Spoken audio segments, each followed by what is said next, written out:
this is a good transition into Oklahoma to say, like, to your point earlier, we differentiated on which team we value in the top 12 essentially. But like, I look at Oklahoma, and what I respect out of them is obviously their strength of schedule is something that's highly talked about across the SEC. And they're just battling their asses off. And I'm watching Mateer. They're trying to use him in the same capacity that they're using like Haynes King for Georgia Tech, but it's not as efficient.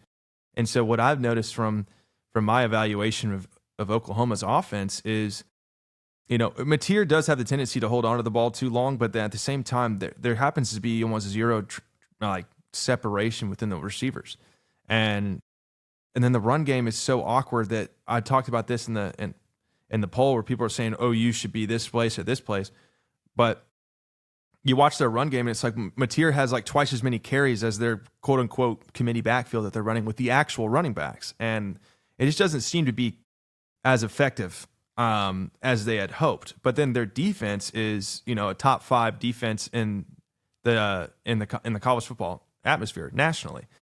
So I look at that and I say, well, I value defense wins championships, but at the same time, like, their offense does enough to keep it competitive in strong games or against strong opponents. So I see that. I see if they can win two more games out of their remaining schedule, then this could be a highly successful season in terms of what they have faced on their strength of schedule. And so that's why I kind of jumped them a little bit towards 11, watching their football games and projecting them to win against Tennessee on the road.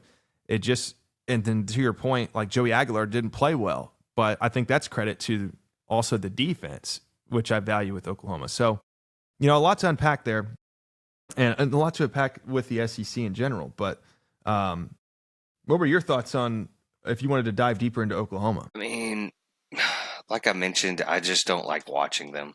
Like, it may They're be a boring. Texas thing, but as I said, like, they're very boring. They play a very ugly style of football, but they win. Okay, they've won. I think it feeds into like the head coaching philosophy, right? Brent Venables came from Clemson, very defense-driven guy, and so yeah, I would imagine that their defense should be pretty good. Now, I will say Joey Aguilar played bad. I don't necessarily think that it was a lot on the defense because there were both his picks were bad throws, like, and not like, oh, you know, good coverage, yada yada. Like, you know, he's throwing the ball and like it's one of those where you like, where are you looking? What are we looking for? Yeah. But it may just be a little bit of a biased take. Being from Texas, it's just you can't.